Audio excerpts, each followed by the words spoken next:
आजन बाजन की गूंज के साथ कन्या के द्वार पर बारात लग चुकी है। दूल्हे राजा को मंडप में लाया जा रहा है।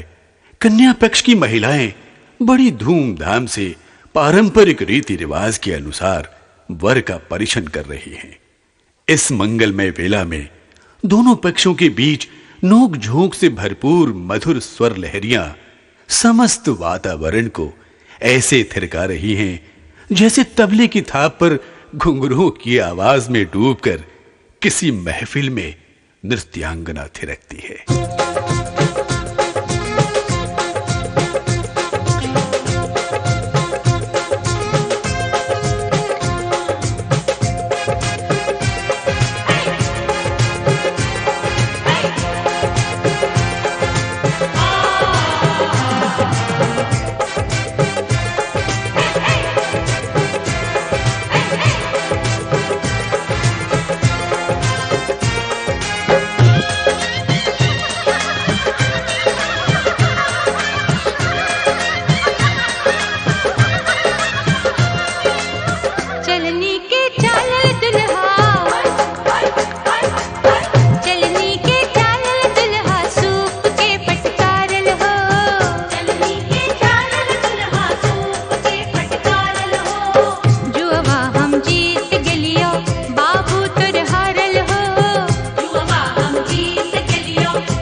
मांगल लड़का तो हर बाबूजी अलखुन है।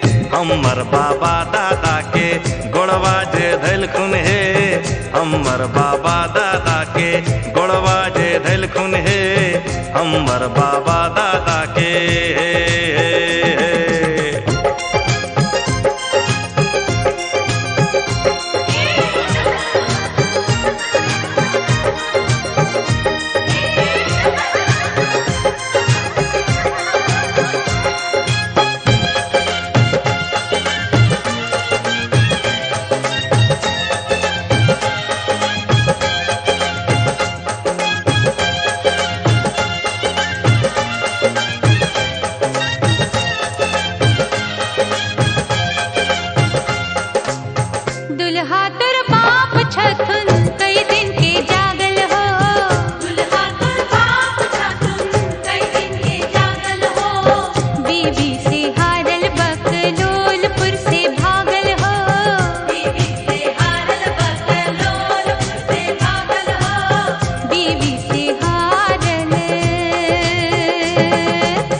हमर बाबूजी छथिन गौवा के मुखिया है। हमर बाबूजी छथिन गौवा के मुखिया है। घर ने रहे छे हुनका पंचायत के दुखिया है। घर ने रहे छे हुनका पंचायत के दुखिया है। घर ने रहे छे हुनका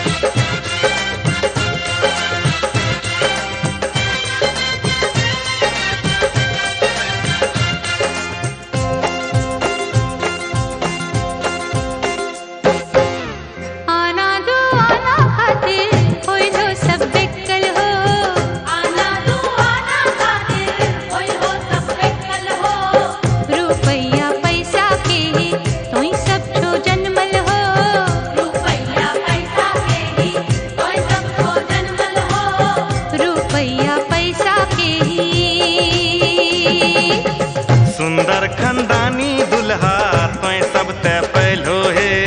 सुंदर खंदानी दुल्हा तोय सब ते पहलो है। हमरा से रिश्ता जोड़ी इज्जत बढ़ैलो है। हमरा से रिश्ता जोड़ी इज्जत बढ़ैलो है। हमरा से रिश्ता जोड़ी होय होय होय।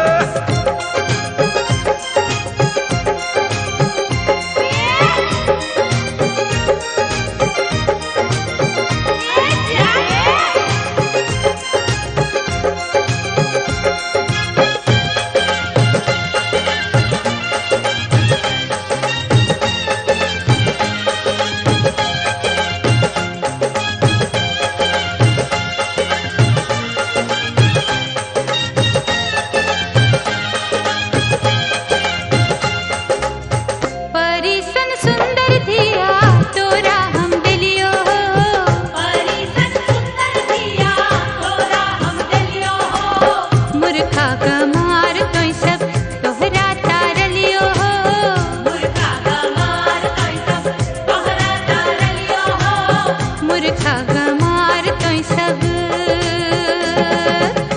कत्या गो घूमी अइलो दिलियो शरणवा हे कत्या गो घूमी अइलो दिलियो शरणवा हे धन्य धन्य होइए गेलो धरि मोर चरणवा हे धन्य धन्य होइए गेलो धरि मोर चरणवा हे धन्य धन्य होइए गेलो हो हो हो चलनी के चालल दुल्हा सूप के फटकारल हो चलनी के चालल दुल्हा सूप के फटकारल हो जुआ हम जीत गेलियो बाबू तोर हारल हो जुआ हम जीत गेलियो बाबू तोर हारल हो जुआ हम जीत गेलियो बाबू तोर हारल हो जुआ हम जीत गेलियो विवाह संस्कार में पंडित जी की प्रमुख भूमिका तो है ही। पंच पसारियों में इनका नाम श्रेष्ठ होता है। ये बड़े आदर के पात्र होते हैं, मगर विभिन्न रस्मों में रह रहकर दान दहेज के लिए इनका उतावला होना उत्सव की शोभा है, बहुत बड़ा आकर्षण है। तभी तो सखियां उनसे जमकर हंसी मजाक कर रही हैं, मंगल में गालियों और उलाहनाओं की बौछार कर रही हैं। उत्सव को इस तरह अत्यधिक रंगीन और हसीन बना रही हैं।